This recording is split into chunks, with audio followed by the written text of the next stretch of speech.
Son you shall conquer.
And there appeared a great wonder in heaven, a woman clothed with the sun and the moon under her feet, and upon her head a crown of 12 stars.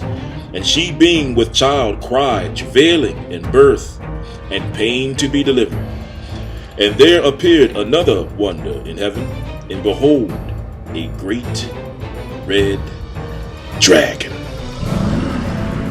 having 7 heads and 10 horns, and 7 crowns upon his head. And his tail drew the 3rd part of the stars of heaven, and did cast them down to the earth. And the dragon stood before the woman which was ready to be delivered, for to devour her child as soon as it was born. And she brought forth a man-child, who was to rule all nations with a rod of iron. And her child was caught up unto Yah, and to his throne. And the woman fled into the wilderness, where she has a place prepared of Yah, that they should feed her there 1,260 days. And there was war in heaven. Michael and his angels fought against the dragon, and the dragon fought with his angels, and prevailed not. Neither was their place found any more in heaven. And the great dragon was cast out, in that old serpent called the devil and Hasatan, which deceiveth the whole world. He was cast out into the earth, and his angels were cast out with him. And I heard a loud voice saying in heaven, Now come salvation and strength in the kingdom of our Yah, and the power of his Christ. For the accuser of our brethren is cast down, which accuseth them before Yah day and night. And they overcame him with the blood of the Lamb, and by the word of their testimony. And they loved not their lives unto death. Therefore rejoice, you heavens, and you that dwell in them. Woe to the inhabitants of the earth and to the sea, for Hasatan is come down unto you, having great wrath, because he knoweth that he hath but a short time. And when the dragon saw that he was cast unto the earth, he persecuted the woman, which was Israel, which brought forth the man-child. And to the woman were given 2 wings of a great eagle, that she might fly into the wilderness, and to her place, where she is nourished for a time and times and half a time, from the face of the serpent. And the serpent cast out of his mouth water as a flood after the woman, that he might cause her to be carried away of the flood. And the earth helped the woman, and the earth opened her mouth and swallowed up the flood which the dragon cast out of his mouth. And the dragon was wroth with the woman, and went to make war with the remnant of her seed, which keep the commandments of Yah, and have the testimony of Yahshua HaMashiach.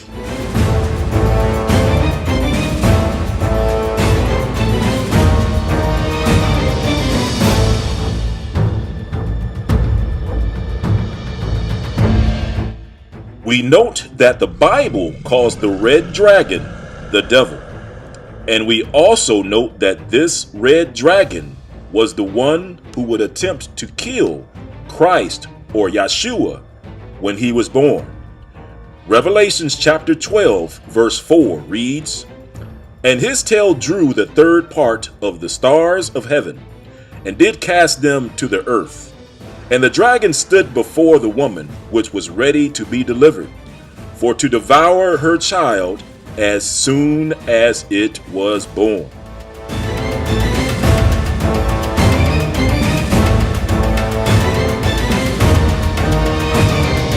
Now, the book of Matthew, however, provides another name for the red dragon, who would attempt to kill the Messiah when he was born. We can find this in Matthew chapter 2, verse 7, which reads, "Then Herod, when he had privily called the wise men, inquired of them diligently what time the star appeared. And he sent them to Bethlehem, and said, Go and search diligently for the child. And when you have found him, bring me word again, that I may come and worship him." Verse 13 reads, "And when they were departed, behold, the angel of Yah appeared unto Joseph in a dream, saying, Arise, and take the young child and his mother, and flee into Egypt, and be thou there until I bring thee word. For Herod will seek the young child to destroy him." The book of Matthew tells us it was the Roman elected King Herod who attempted to kill the Messiah, which means the red dragon is none other than the Roman Empire. In summary, the book of Revelations chapter 12 tells us the great red dragon is the devil. That the great red dragon is the devil. It also tells us that the dragon, or the devil, will attempt to devour or destroy Christ when he was born. The book of Matthew tells us it was the Roman elected King Herod that attempted to destroy Christ when he was born. Therefore, the dragon, or the devil, is none other than the Roman Empire. And we see, according to Revelations chapter 12, verse 17, that the red dragon, or Rome, would persecute those who kept the commandments of Yah and believed in Christ. And it reads, "And the dragon was wroth with the woman, and went to make war with the remnant of her seed," or the children of Israel, "which keep the commandments of Yah, and have the testimony of Yahshua HaMashiach." And with that in mind, let's take a closer look at Rome to see how they fought against the commandments of Yah and his people.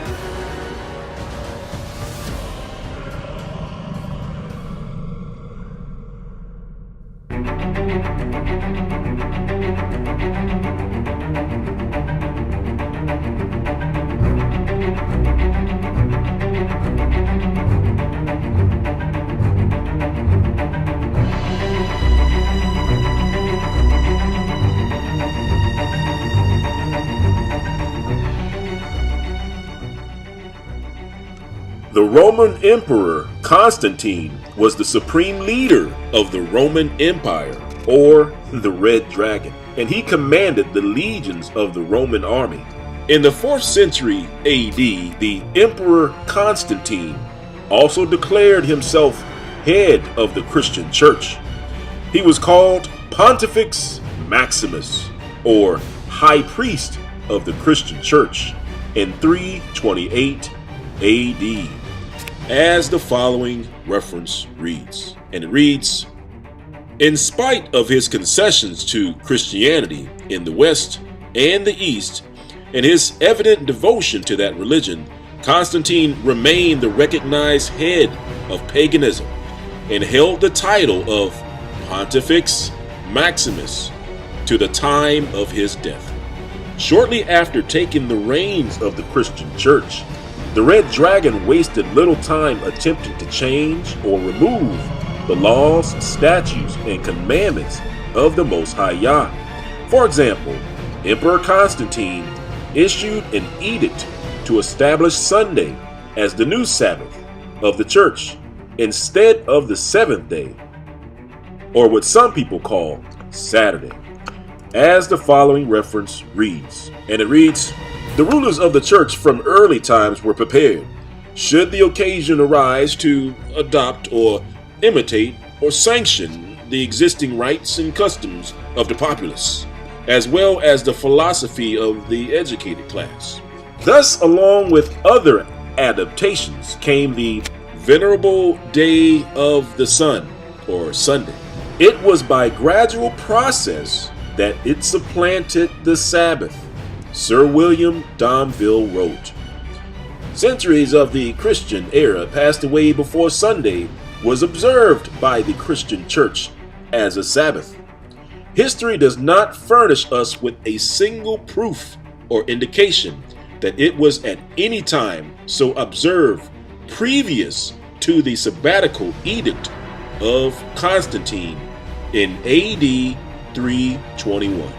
Rome continued to modify or remove the Most High's laws through its councils and edicts. For example, the Council of Laodicea forbid the house of Judah from observing the Most High's laws, as the following reference reads. And it reads, Canon 29, page 316. "Christians shall not Judaize, or follow the laws of the Most High, and be idle on Saturday, but shall work on that day. But the Lord's day they shall especially honor, and as being Christians shall, if possible, do no work on that day. If, however, they are found Judaizing, they shall be shut out from Christ." And the next reference reads, Canon 37. "No one shall accept festal presents from Jews and heretics, or keep the festivals with them. No one shall accept unleavened bread from the Jews, or take part in their profanity. No one shall share in the feast of the heathen, or take part in their impiety." Following the lead of the Roman Emperor Constantine, the Roman Pope also outlawed observance of any of the Most High's holy days and his laws, as the following reference reads. "Or who have celebrated the Passover of unleavened bread, beginning this sort of food with lettuce, parsley, or other green herbs, or have observed the Passover of Tabernacles." In summary, the Roman Empire forbid following the laws, statutes, and commandments of the Most High. It also persecuted those who attempted to follow any of the Most High's laws, as prophesied in Revelations 12, verse 17. "And the dragon was wroth with the woman, and went to make war with the remnant of her seed, which keep the commandments of Yah, and have the testimony of Yahshua HaMashiach."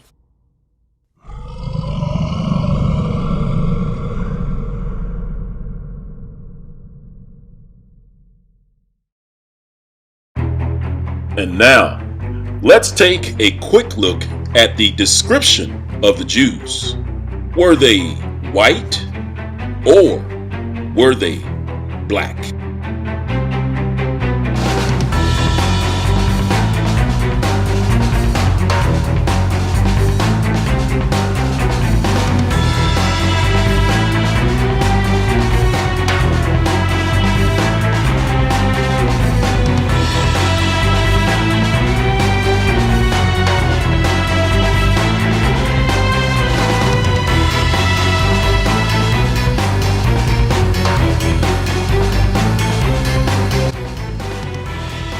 Okay, let's test your knowledge of the true description of the Jews in general. Now, before you guess, here's your first clue. And it reads, "'Tis also a vulgar error that the Jews are all black, for this is only true of the Portuguese Jews, who marrying always among one another, beget children like themselves, and consequently the swarthiness of their complexion is entailed upon their whole race, even in the northern region." And on to your second clue, which reads, "As I attentively surveyed the Jewish population on the streets of London, I fancy I could perceive three different casts of features. The first, Jewish par excellence, and never to be mistaken." Skipping ahead, it says, "Of the first form, I need say little to you, begging you merely to recollect that the contour is convex, the eyes long and fine, and the outer angles running towards the temples, the brow and the nose apt to form a single convex line, the nose comparatively narrow at the base, the eyes consequently approaching each other, lips very full, mouth projecting, chin small, and the whole physiognomy, when swarthy or black, as it often is, has an African look." And on to our third and final clue, which reads, "I have read of you. You are better than Jews," said he. "Are Jews white like you?" "No," replied I, "rather more like yourself, very dark." Okay, now lock in your answers and let's check your answers based on our references. Per first-hand accounts, are Jews white? Oh, that's the wrong answer. Per first-hand accounts, are Jews black or brown? That's correct. Congratulations and thanks for playing.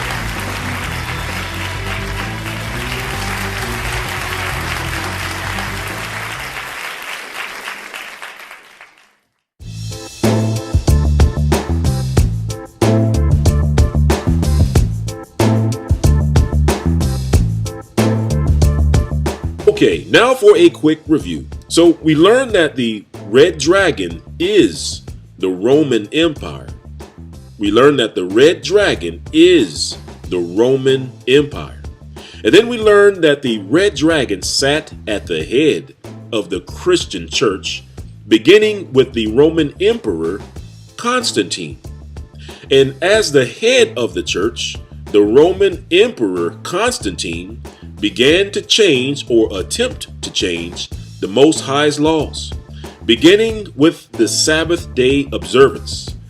Constantine made it a law to begin to observe Sunday as the Sabbath instead of Saturday, or what we refer to as the seventh day.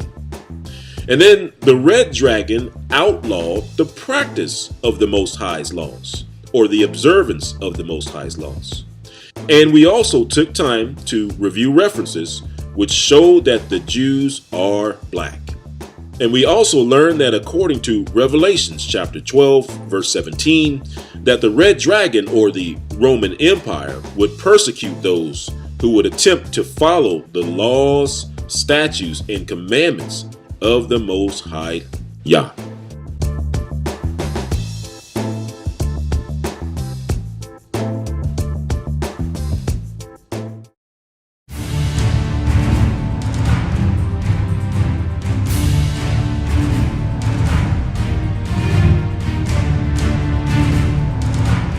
While the children of Judah were dispersed throughout Europe, the Most High's wrath overtook Israel because their forefathers had shed innocent blood, a blood that was placed upon Judah's children. Well, let's take a quick look at the curse that was placed specifically upon Judah. And for that, let's go to the book of Matthew, chapter 27, verse 24, which reads, When Pilate saw that he could prevail nothing, but that rather the tumult was made, he took water and washed his hands before the multitude, saying, I am innocent of the blood of this just person. See ye to it.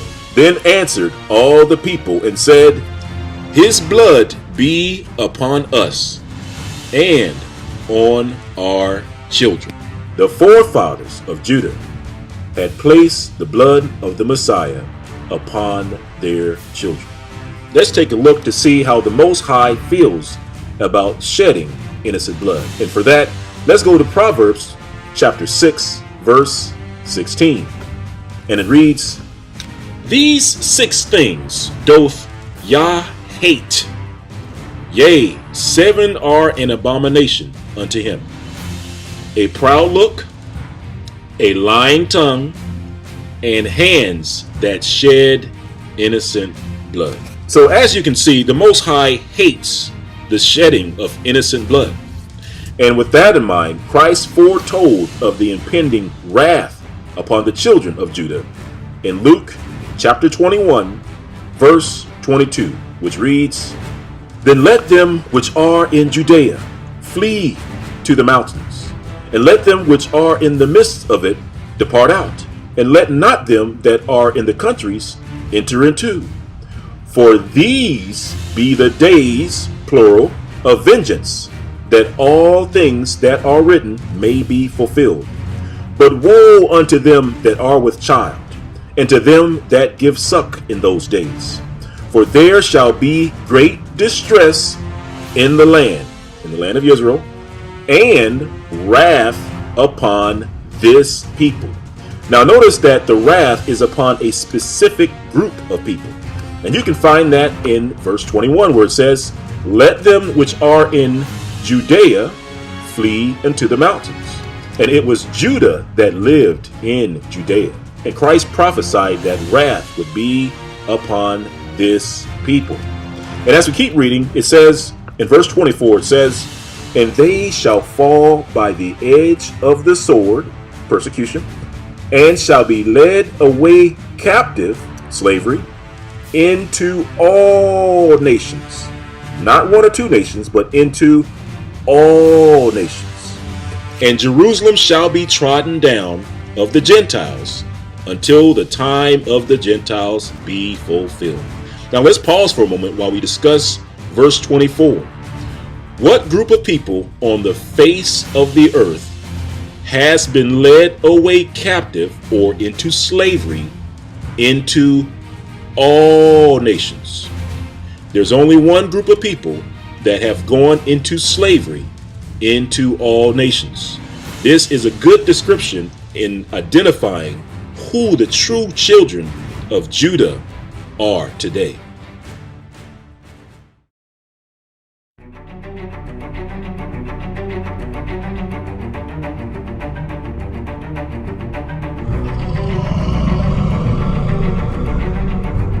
The children of Judah were under the wrath of the Most High Yah. Not only did our forefathers break the laws, statutes, and commandments of the Most High Yah, they also shed the innocent blood of Yahshua HaMashiach. We know the Most High is a just Elohim. When our forefathers gave Yah's only begotten Son, Yahshua, over to the Romans, the red dragon, for judgment, then likewise, the Most High Yah gave the children of Judah over to the Romans for judgment.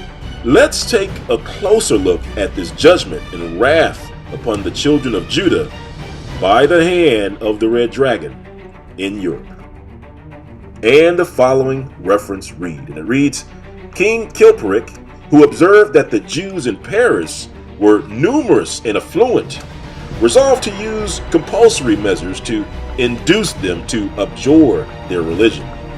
As he led an immoral life, he hoped by his zeal in attempting the conversion of an unbelieving people to make an atonement for his sins and secure the favor of heaven.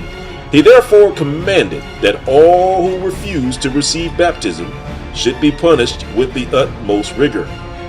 In AD 692, they were treated with still greater severity by King Dagobert, who was notorious for the scandalous irregularity of his conduct.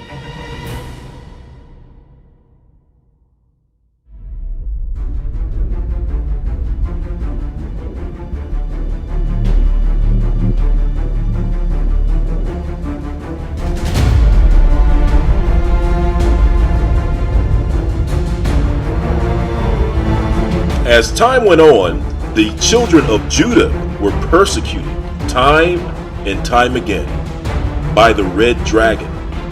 This persecution continued for hundreds of years. However, around the year 711 AD, the Jews joined with the North African Muslims and Berbers to overthrow the red dragon in Spain and Portugal.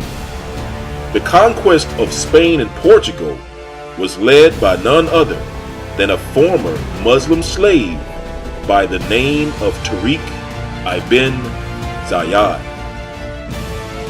And the following reference reads: he wonders if he is being drawn into a trap. He questions whether Iberia, or Spain and Portugal, is worth the trouble. He sends over a small force to probe the defenses and finds hardly any. So he sends his loyal commander, Tariq, to undertake a campaign to establish a foothold. A foothold would be an understatement. Tariq lands at what will later be known as Gibraltar, christened that day as Jebel al-Tariq, in Arabic, the Mountain of Tariq, on April 30th, 711. After Tariq lands on the shores of Spain, his army faces off against the enormous army of King Roderick the Tyrant. When Tariq sees the courage of his men begin to fail, when they witness the massive size of King Roderick's army, he turns to his officers and orders his men to burn their own boats, cutting off their only way of escape, to the shock of his own men. It was then that Tariq ibn Ziyad turned to his men and spoke something to this effect.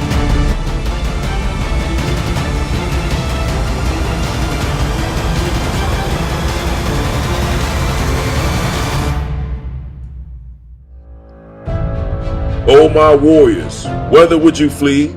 Behind you is the sea, before you the enemy. You have left now only the hope of your courage and your constancy. Remember that in this country you are more unfortunate than the orphans seated at the table of their various masters. Your enemy is before you, protected by an innumerable army. He has men in abundance, but you, as your only aid, have your own swords, and as your only chance for life, such chance as you can snatch it from the hands of your enemy. Skipping ahead. Remember that I place myself in front of this glorious charge, which I exhort you to make. At the moment when the two armies meet hand to hand, you will see me, never doubt it, seeking out this Roderick the tyrant of his people, challenging him to combat if God is willing. If I perish after this, I will have had at least the satisfaction of delivering you, and you will easily find among you an experienced hero to whom you can confidently give the task of directing you. But should I fall before I reach to Roderick, redouble your ardor. Force yourselves to attack and achieve the conquest of this country, in depriving him of life. With him dead, his soldiers will no longer defy him. Tariq and his warriors fight their way north, and by summer, utterly defeat Roderick and his army at the town of Gaudelet on the Rio Barbet. The Muslims and the Jews go on to conquer both Spain and Portugal. conquering most of the Iberia Peninsula. These Jews and Muslims ruled Spain and Portugal for roughly 700 years.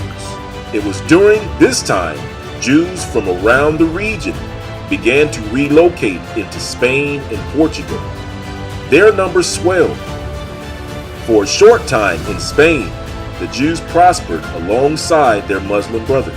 As the following reference reads, when Jews were expelled from the east, multitudes of the nation passed into Africa, and from thence joined their brethren in Spain, who were favored by the caliphs.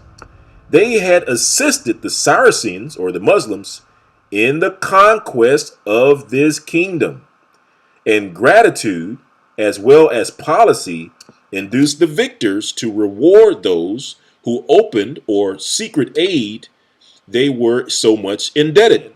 An intimate connection, therefore, took place between the disciples of Moses and those of Muhammad, which was cemented by their reciprocal hatred of the Christians and subsisted till their common expulsion. As time went on, the children of Judah began to turn from Torah and began to embrace the Talmud. The Talmud is a Jewish religion based on the oral traditions of the Pharisees. This oral tradition caused the children of Judah to stop following the laws, statutes, and commandments of the Most High, and instead it caused Judah to follow after the traditions of men.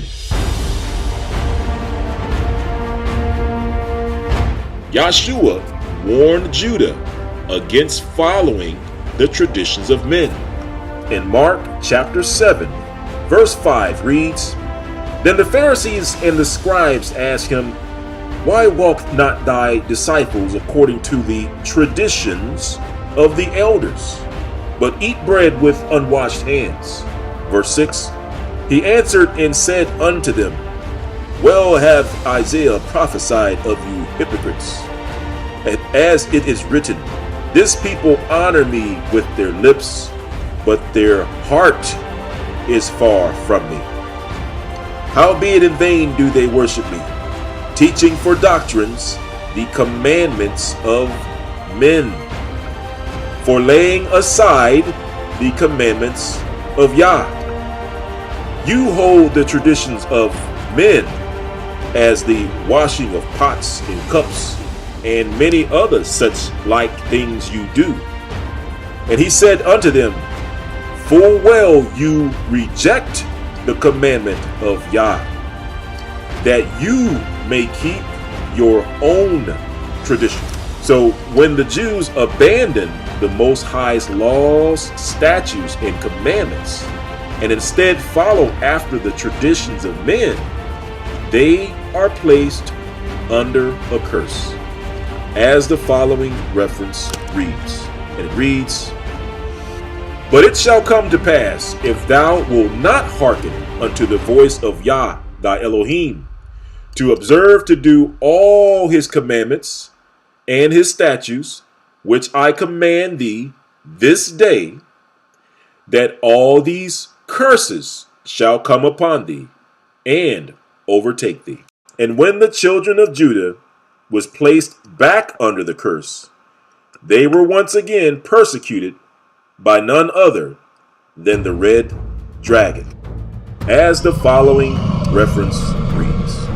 AD 1209. The suffering of the Jews in Spain were equally severe with those of their brethren in England and France.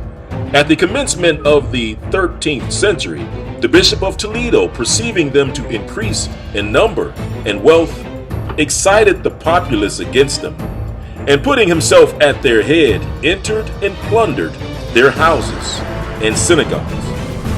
Skipping ahead, AD 1212. The Crusaders, who soon after assembled near Toledo, completed the work of destruction which bigoted prelate had begun. They prescribed no limits to their cruelty and made such havoc and carnage among this miserable people that Abarbanel, a celebrated Jewish writer, considered this as one of the most severe and bloody persecutions which his nation had ever suffered, in that it caused a greater number to abandon Spain than Moses conducted out of Egypt. The Spanish nobles endeavored to interpose their authority and to suppress these cruelties, but Ferdinand, who had then possessed the sovereign power and wished to ingratiate himself with the populace by the extirpation of the Aborigines and other sects, encouraged and promoted the persecution.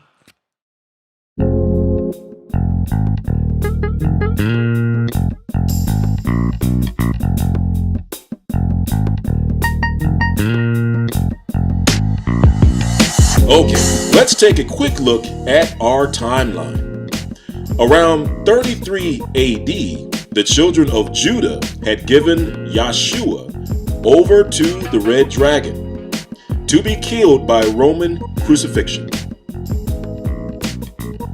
After the Messiah's death and resurrection, the Red Dragon destroyed Jerusalem in 70 AD, along with destroying the Most High's temple. Rome razed the Most High's temple to the ground. The children of Judah were then persecuted mercilessly by the Red Dragon. And around 321 AD, the Red Dragon seized control of the Christian church when the Roman Emperor Constantine was made the head of the Christian church. It was at this time the Red Dragon began changing the Most High's laws, statutes, and commandments. For example, the Emperor of Rome established Sunday as the new day of rest and outlawed observing the Most High Yah's laws, statutes, and commandments.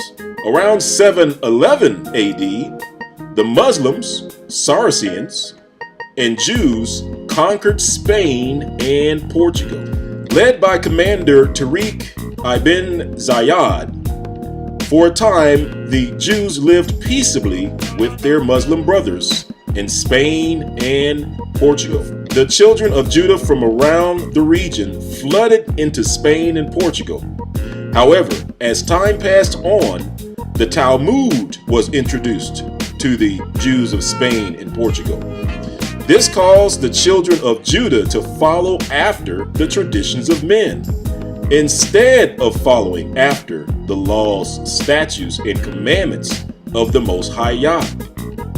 This caused the Jews of Spain and Portugal to be placed under a curse. This is when the Red Dragon repaid the Jews and the Muslims back for his defeat in 711 AD in Spain and Portugal. The Red Dragon began laying the foundation for the Inquisition and the transatlantic slave trade.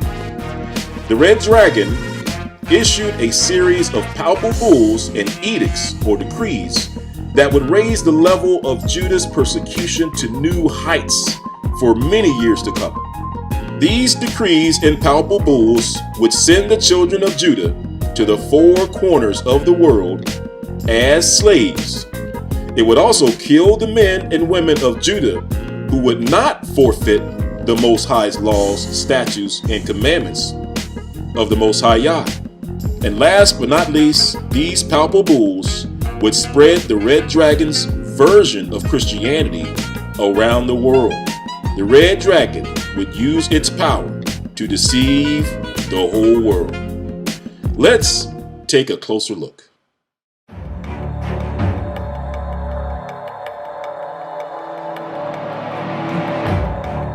In the early 1400s, the Red Dragon took back most of Spain and Portugal from the Jews and the Muslims. Only the small territory of Granada remained. However, many Jews and Muslims still remained in Spain and Portugal. In other words, they surrendered to the Roman Christian forces. The Roman Christian masters didn't dare persecute those that remained because they still had a sizable Muslim presence in Granada. It was at this time that the Pope issued a series of papal bulls and edicts or laws that would change the course of Christianity and the path of mankind forever.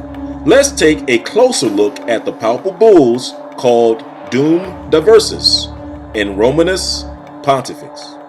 Again, after the triumphs of 1441 and 1442, when the first natives in gold dust had been brought to Europe from the Sahara coast, Prince Henry appeals directly to the whole body of Christian sovereigns for aid in his discovery and conquest. Nor is this appeal of one of mere sentiment. In return for cooperation, King Henry offers to divide his profits with his allies. Neither in the 15th nor the 12th century are plans of crusade always destitute of a business understanding. But the common action once found attainable is so no longer. The Portuguese offers are everywhere declined. Portugal as a nation must carry on its crusade alone.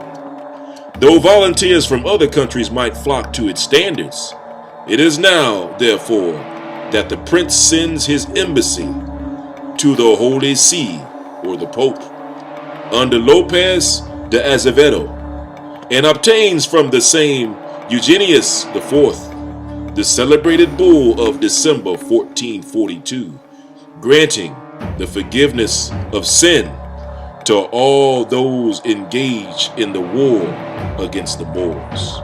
Skipping ahead. The same note of crusade is repeatedly struck by the pontiffs of the next decades, all contemporaries of the infant. Thus, Nicholas V in 1452, by the bull Dum Diversus, authorizes the king of Portugal to make war upon the infidels, to conquer their lands, and to enslave their persons. And the following reference reads, by the bull Dum Diversus, June 18th, 1452, Nicholas V granted King Alfonso general and indefinite powers to search out and conquer all pagans, enslave them, and appropriate their lands and goods. The bull Romanus Pontifex, on the other hand, settled the dispute between Portugal and Spain in favor of Portugal, and apparently for the first time granted Portugal exclusive rights in the vast southerly region. It confirmed the bull Dum Diversus, specified the district to which it applied, Qatar, and the district of Capes Bajador, and nailed through all Guinea, the west coast of Africa, and beyond towards the southern shore, and declared that this, together with all other lands acquired by Portugal from the infidels before or after 1452, belonged to King Alfonso, his successors, and Prince Henry, and to no others. And now, let's take a closer look at the actual text of the Red Dragon's papal bulls. After all, the devil is in the details.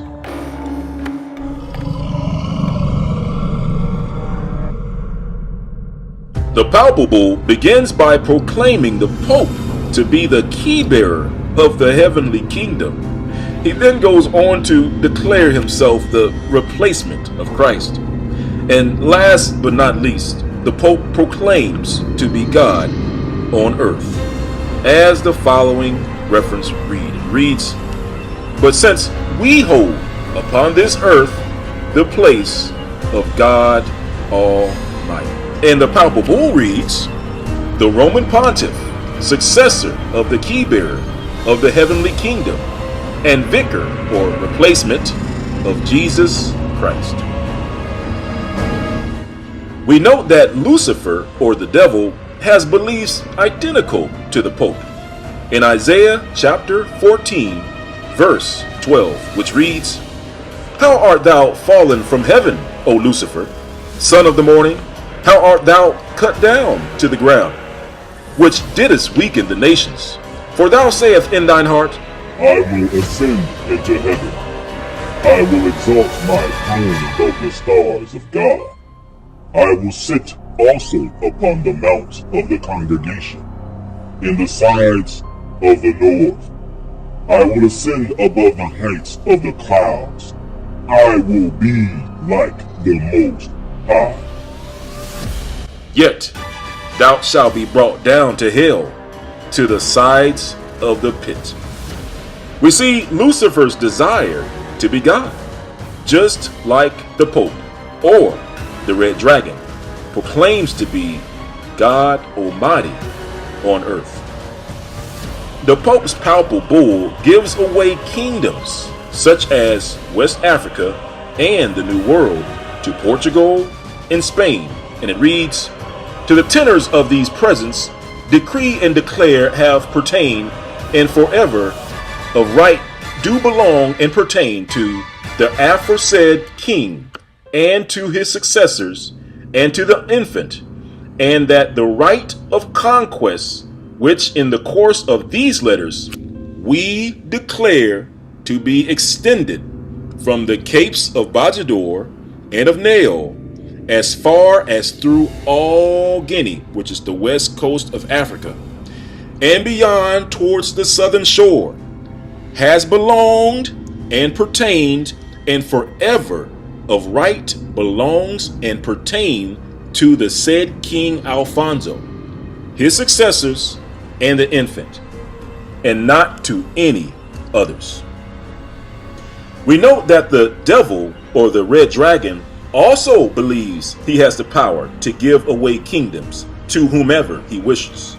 And the following reference reads, "And the devil taking him up," Christ, "up into a high mountain, showed unto him all the kingdoms of the world in a moment of time.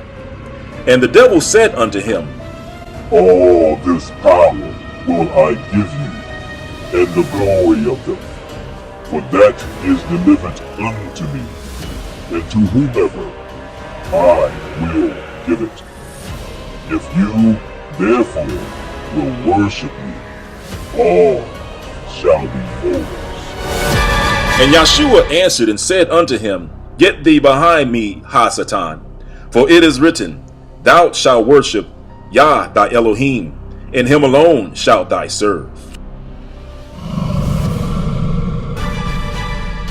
The same way the devil tells Christ he can give away all the kingdoms on the earth, the Pope gives away kingdoms on the earth to whomever he wishes.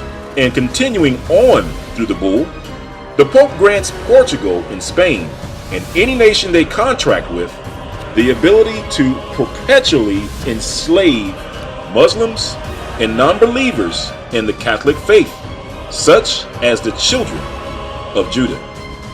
And it reads, "We therefore, weighing all in singular the premise with due meditation, and noting that since we had formerly by other letters of ours granted among other things free and ample faculty to the aforesaid King Alfonso, to invade, search out, capture, vanquish, and subdue all Sarcians and pagans whatsoever, and other enemies of Christ, wheresoever placed, and the kingdoms, dukedoms, principalities, dominions, possessions, and all movable and immovable goods, whatsoever held and possessed by them, and to reduce their persons to perpetual slavery,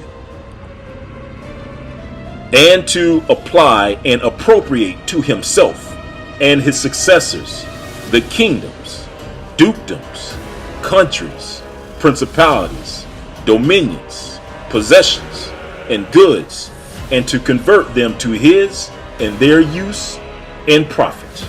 And then last but not least, the Pope defines how Spain and Portugal and any nation they contract with conducts trade on the west coast of Africa and other places. Portugal and Spain follow these instructions to the letter. The Pope grants purchases and sales of any things in goods and victuals whatsoever, as it shall seem fit, with any Saracen and infidel in the said regions, west coast of Africa, and also may enter into any contracts, transact business, bargain, buy, negotiate, and carry any commodities whatsoever to the places of those Saracens and infidels, provided they be not iron instruments, wood to be used for construction, corded ships, or any kinds of armor, and may sell them to the said Saracens, Muslims, and infidels, non-believers in the Catholic religion, and also may do, perform, or prosecute all other singular things mentioned in the premises. And the Pope also authorizes Spain and Portugal and any nation they contract with the authority to set up churches in the lands that they take from the natives. This is how the Red Dragon's form of Christianity spread around the world. After all, it was said that Satan would deceive the whole world. And it reads, and cause to be founded and built any churches, monasteries, or other pious places whatsoever, and also may send over to them any ecclesiastical persons whatsoever.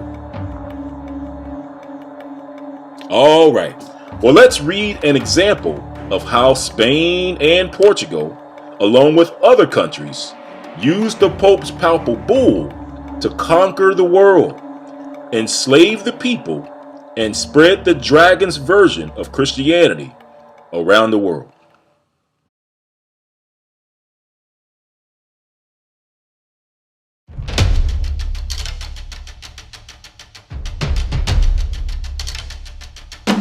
Prince of Peru. And the following reference reads, page 97. It reads, but Atabalaba, a Peruvian prince, informed of Pizarro's and Almagro's coming, commanded them both to depart out of his kingdom. But they, not regarding it, marched directly to Coxamalca, where Atabalaba kept his court, who again sent other messengers to them with command to leave his dominions.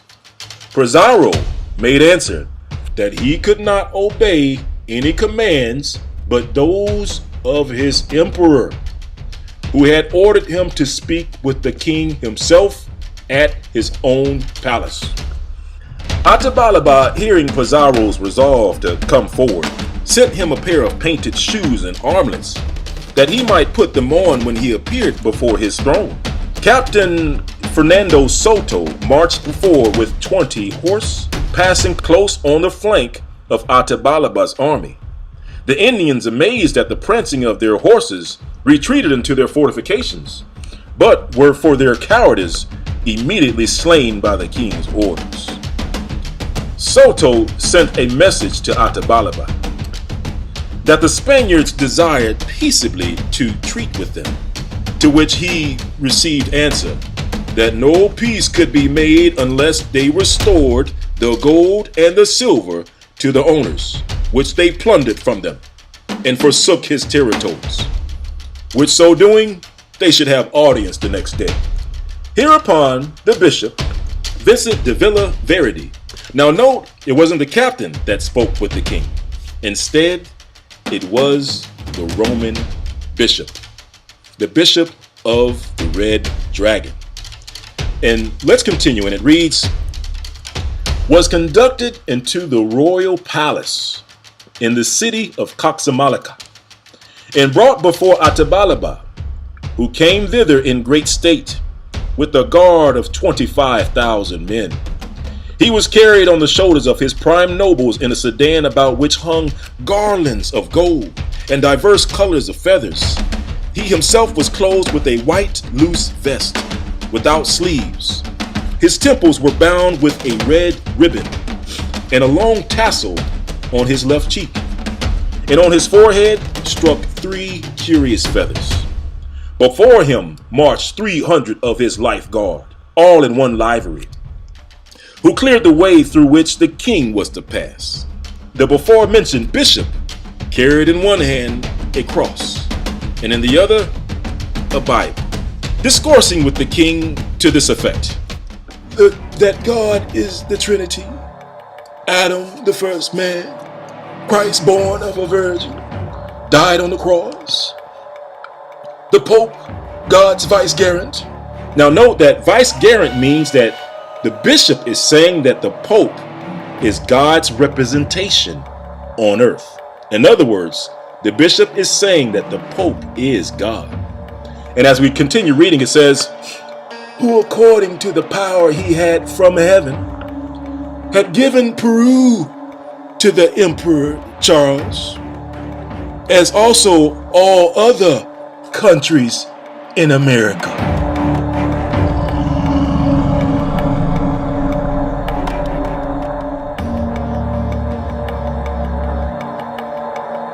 And if he should prove obstinate and resist, he must expect nothing less than utter ruin. Atabalaba replied that he served Pachamama, being the creator of all things, and next to him the sun and the moon. How glorious do they appear, said he, in comparison to a crucified God. To make peace and alliance with mighty princes was the true foundation of wise government. But the Pope must needs be senseless, devoid of all reason, and withal highly unjust, to give away what was none of his own, viz., other men's kingdoms, in which he had never the least or smallest concern.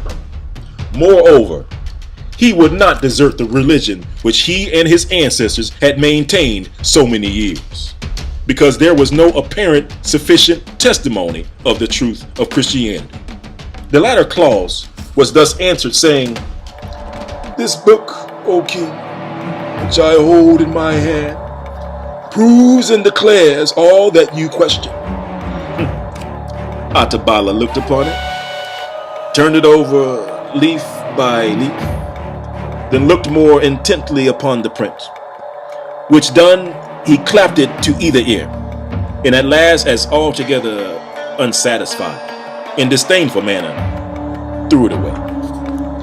Needless to say that this act done by the king literally caused all hell to break loose. And at that point, the Spaniards conquered the king, killed many people, took his land and his resources, and established churches.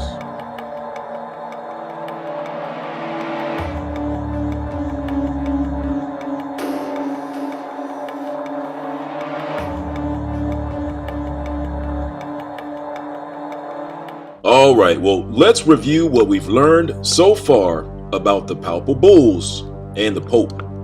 We've learned that the Pope calls himself Yah's vicegerent, or God on earth. If we look at the definition of the word vicegerent, it reads, a person regarded as an earthly representative of God, or a god, especially the Pope. In other words, it means that the person claims to be God on earth. And we know that, like the Pope, Lucifer, or the devil, also claims to be like the Most High. In Isaiah chapter 14, verse 12 reads, how art thou fallen from heaven, O Lucifer, son of the morning? How art thou cut down to the ground, which didst weaken the nations? Verse 14, I will ascend above the heavens of the clouds. I will be like the Most High.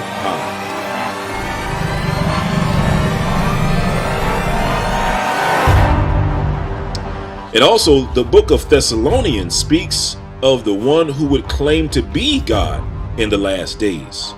He is termed the man of perdition. And today, the man of perdition is being revealed.